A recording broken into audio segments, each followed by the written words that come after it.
Ako mga friends. Hello. Sige, papasok kami doon.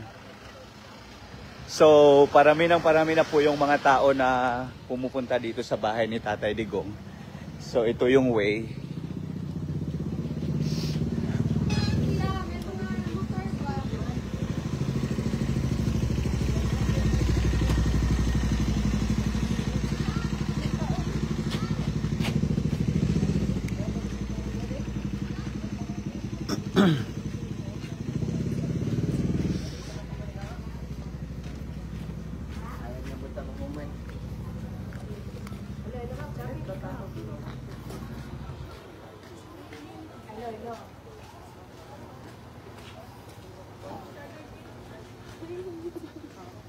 Ayun.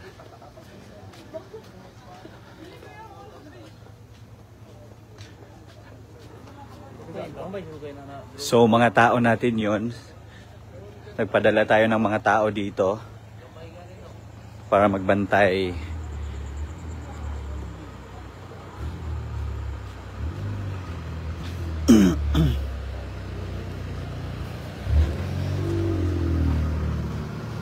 So, kalma lang po tayo. Kalma lang kami dito. Huwag magpanic po dyan.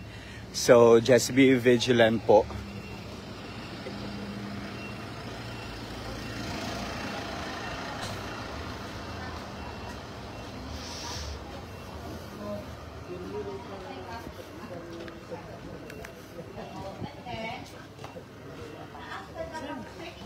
Good evening. Ganyan pa mo? Ganyan pa mo niabot? Ay, taon-taon. 24/7. Ay, salamat sa inyo ha. Nasi kuan si Sir Pau kaganina. Sir Pao? Ano siya? Ay, tara. Wala ko muhawa diri. Oh. Tara.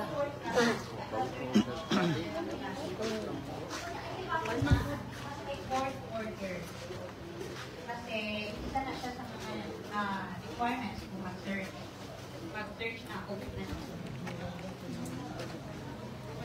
So, pag naana ang pulis, abot na sila mag-coordinate sa mga assigned na mga tao sa inyo sa amo.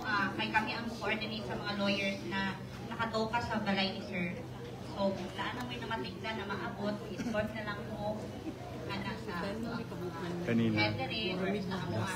At least matapday na to as mga lawyers na pwede na i-contact. I just woke up. And next, Kaya tinawagan ako. volunteers must guide police inside the premises. So naatay mga kuntahay sa ang sa search warrant, kuntahay di mga pulis ang musulod. So isa ka pulis dapat duha ka volunteers ang mag-guide. Oo, sa ilang para mabantayan nato sila. And pag mag-search warrant, pag mag-search naman po na sila, sir, na sila, naka-indicate na sila specific lugar nila sa kwarto. Sa kwarto lang sila tanan. Hindi sila pwede magbulag-bulag, kaya dapat may lunak sila. Hindi sila pwede nga. So, we're currently having a short briefing sa mga tao na nandito to just follow the rule of the law para if ever pagpapasokin talaga lahat nila yung sa loob ng bahay, okay tayo then smooth ang operations. Naka-assign ng volunteers per police. Duha ka buok per police. So, next guy. So, volunteers must keep calm.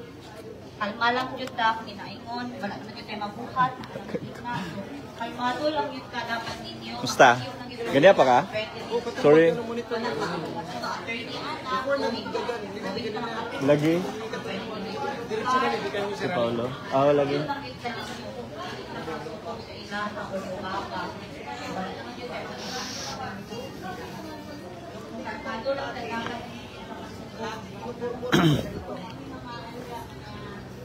Lahat po na nandito ngayon, lumipat po kayo. Tingnan nyo po. Tingnan nyo po. Ito yung bahay ni Tatay Digong. Doon, baka magurgur tayo. Standing niya. Alam naman natin, dinugurgur ako palagi. Pag ganito.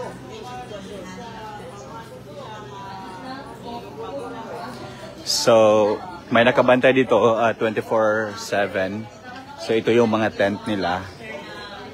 Just to make sure na mababantayan talaga yung bahay ni Tatay Digong.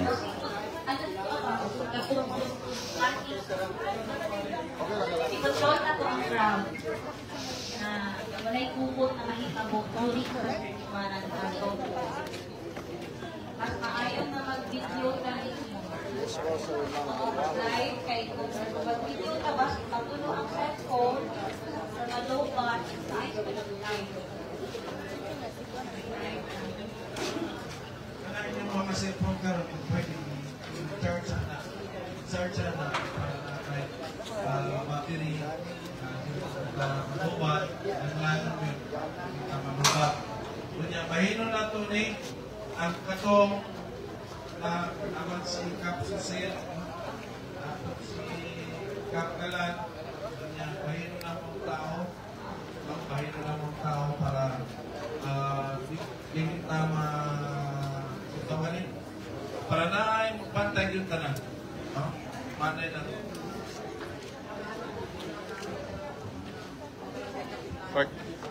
Kung naay mga radyo na sa dito sila, pwede i-record po nato to. Record nato kung naay mga jammer na sa itong mga radyo. So, kinanglan, ma-record po nato to. And then, pinaka-importante yung kalmado tang tanan. Kalmado tang tanan, ha? Daily ta magpadala o emotional na kumapan para madipinsahan na to ang atong kaugalingon. Yan, napinagyod ang atong mga sa tatay di ko. Kay marami niya itong tunong diri walay mahitabo, nakagubot. Kabaw na sa ilang tunong na gusto yun nila i-extend ang Davao para bulabugon din nila. So, Kap, diri ka Kap. Kami to, diri ka. Magbayad na. Ako diri na lang ko.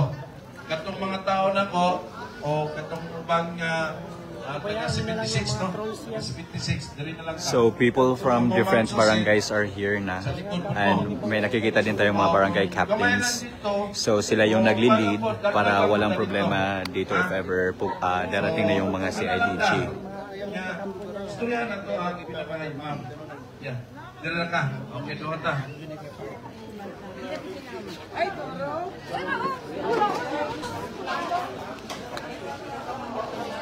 Okay. Katong mga radyo na to, no? Pwede nga i-set na lang na to isa ka frequency para mamonitor na to ang atong mga kaubanan. Ay, good evening sir. Earlier today, 10 kami nabilin, no? 10 kami nabuo. And then, all of a sudden, Kitty called. Nanawag si Kitty. Kitty said na, magkapasalamat ko, ba't nihawa namin sa amo ang balay?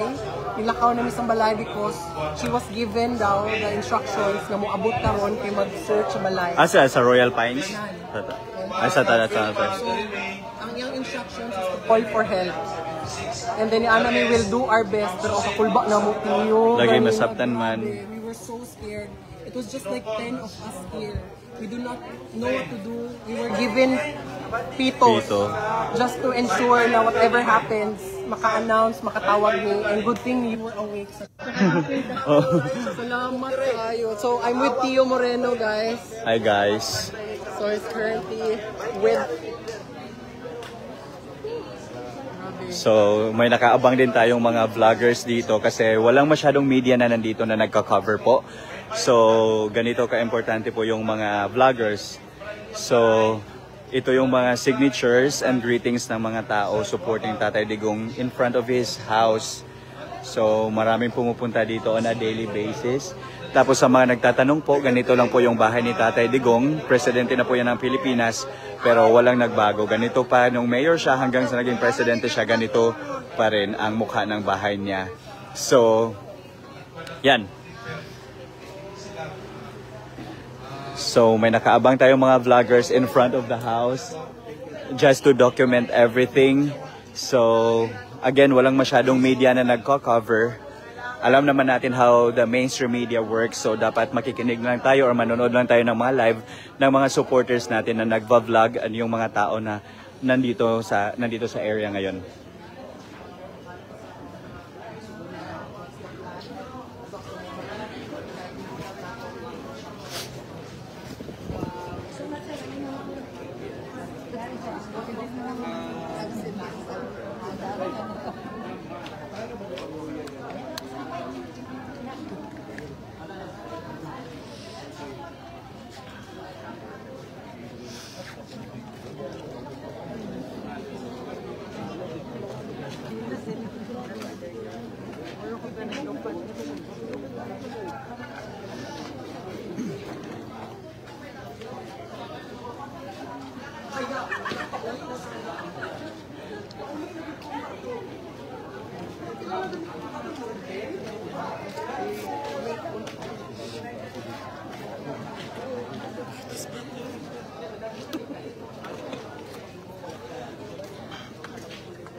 Pero dito sa arcade dito mga ginagawa.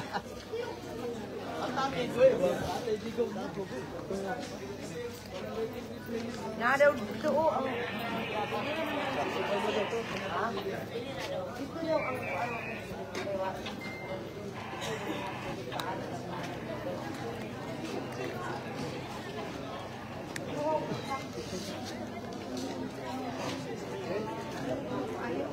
Ano, mag-record na din.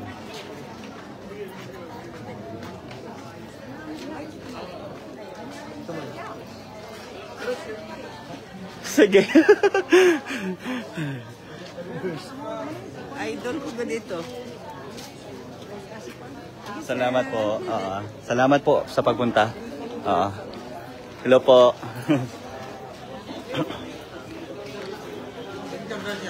Sige, sige. Ano lang ko kaya naka-video ako, naka-live. Ganyan na rin si Pampana.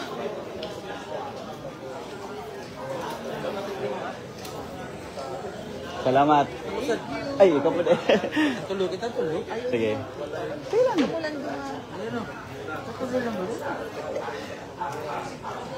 Ano? Ano ma'am? Ano din, maklaro ko na. Ang mga yawa sino pakasunod sa dakbayan sa Davao. Thank you. Salamat ma'am. Salamat.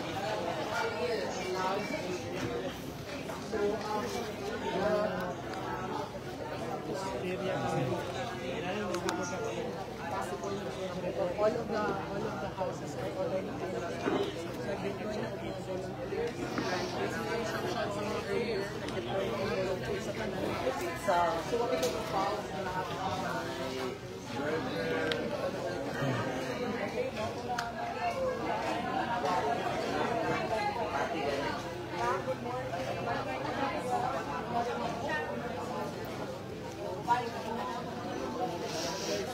So ganito po ang bayanihan dito, may mga nagpe-prepare po ng mga mainit na tubig, may mga water na po, and may nagbibigay na po ng mga pagkain. So ano to, sponsored ito lahat, hindi ito ginastosan ng ng mga politiko, di ba pa? So may mga power bank din na naka-prepare dito. So laban lang tayo.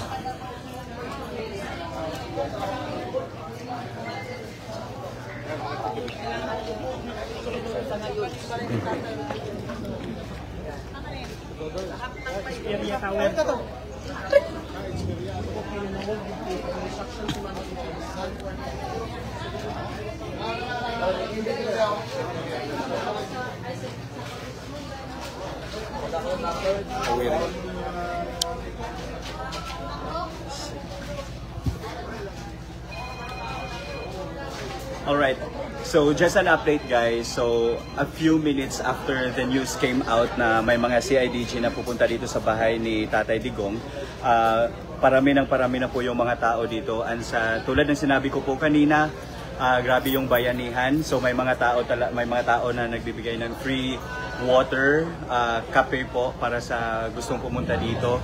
Tapos may nakaabang na din tayo ng mga vloggers doon in front of the house of FPRRD sa gate po mismo. Tapos sila lahat yon na on live yon para just in case makikita natin na may mga planting of evidence na mangyayari, makikita natin na hindi talaga edited ang videos and magamit po natin yan. And at the same time, may mga ano din tayo, mga officials po from different barangays na tumutulong ngayon. May mga tao na pong pumupunta dito. So ito, parami na nga po ang mga tao. Tapos may mga may mga nakabantay dito 24/7.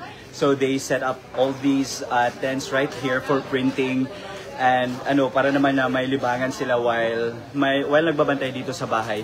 So sa nakikita nyo po ngayon, this is the state of our country. We are becoming a lawless country. Ganito, dinidisturb ng ating pamahalaan ngayon ang taong bayan. So supposedly, Davaoeños are in their houses to sleep, pero they are coming in here just to show support, and just to protect our former President Rodrigo Roa Duterte. So guys, intindihin ninyo sa darating na election, ganito na po ang state ng ating country. Piliin po natin yung mga tao or yung mga politiko po, yung mga leaders who are running for a national and local position po na hindi yung nababayaran, hindi yung mga leaders na kayang i-bend yung principles and political belief nila because takot sila sa namamahala. So ito po ang sinasabi po namin ngayon. This is exactly the reason why we are advocating and promoting to vote for the Duterte plus 2 of your choice. Kasi nga itong mga Duterte candidates natin, yung mga nasa PDP laban po, sila po yung nag-promise to help us out with our resistance against the tyranny of this administration. So yan po yung tinatawag namin. So it's no longer about the interest of these politicians, but this is for the Filipino people. Sa nakikita po natin ngayon, silent po halos pati yung media, pati yung mga oppositions, pati yung mga kakampings, yung mga people who are acting as oppositions before, silent po sila masyado ngayon. Sino yung nag-iingay? Ang mga Duterte supporters po. Diyan po natin nakikita na ang mga Duterte supporters lang talaga ang willing mag-sacrifice sa mga sarili nila just to fight this administration. Kaya huwag iboto ang membro ng bagong alyansa para sa bagong Pilipinas. Mag-focus po tayo, block voting tayo sa Duterte, sa PDP Laban candidates, including those local officials na under the PDP Laban slate. And hindi po natin kalimutan na the only way for us to impeach Bongbong Marcos is actually to get more allies in the House of Representatives. And the best way to do that is, aside from voting from those congressmen running under the banner of the PDP Laban slate, is to also vote for the party list who vow who vow to support the advocacies and legacies that the Duterte administration has initiated. So ito lang po yung masyadong malapit yung camera po. Sorry. So ito lang po yung masasabi ko. Again, they disturb the sleep of Davaoeños, and we will never forget this. Never again po. So hindi namin makakalimutan ito na supposedly we are a happy city. We are a progressive and developing city. Pero ito ngayon, disturb kami. Dinisturb ninyo yung mga peace and order namin. Dinisturb ninyo yung takbo ng economic prosperity namin, yung economic progress namin, just because you are politicizing everything. And because of your politicization, you impacted the lives of the Davaoeños, impacted in a negative way. So ito yung panawagan ko sa lahat na nanonood ngayon and who are watching me sa live na ito, na again, vote for the right officials, vote for the right leaders who can help us out fix the problem in the country po. Marami na pong dumaan ng mga politiko, ilang years, they have been in service for several years, but then again, they haven't done something for the humanity, for the welfare of the Filipino people. So this is the perfect time for us to unite and to raise our voices and to show the administration that the real power is in the people, not in the government forces that try to undermine the constitutional safeguards that are given to each individual, especially for our former President Rodrigo Roa Duterte. So yan lamang po. Again, just an update. Parami na po yung mga tao na pumupunta dito. May mga local officials din na tumutulong. Tapos may mga nagbibigyan na din po ng free drinks, free water, free coffee, and everything. So guys, we are doing this not because we are blind followers of the Dutertes. We are doing this because it's affecting the welfare of the Davaoeños. So nandito po tayo sa back part ng house ni FPRRD ngayon. So sa nakikita nyo, may mga barangay tanod na po tayo na nakapwesto dito. All ano na po, ready na po sila sa lahat. So binabantayan every corner of the house. So dapat kalma lang po tayo. Update ako. Salamat. Lagi. Salamat. Sige lang. Ay, oo. Ito po. Hello po. Thank you for coming. Share. Ito rin. Update natin.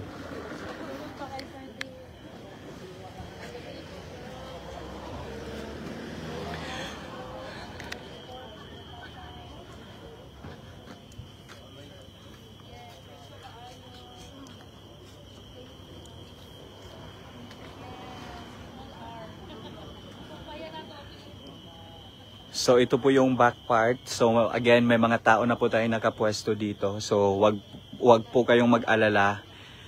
Everything is under control po.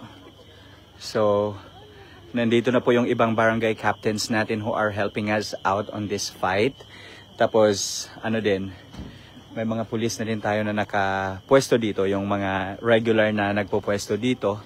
So ito, mga barangay tanod natin. Yan, hello po. Salamat. I'm just giving an update sa kanila sa back portion ng house. So,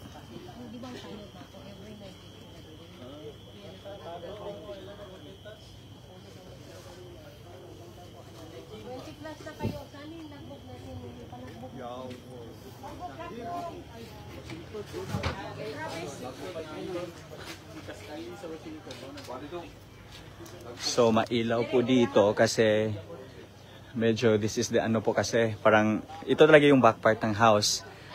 So ito po yung binabantayan po ng ating mga barangay tanod and some other private citizens na tumutulong din sa atin.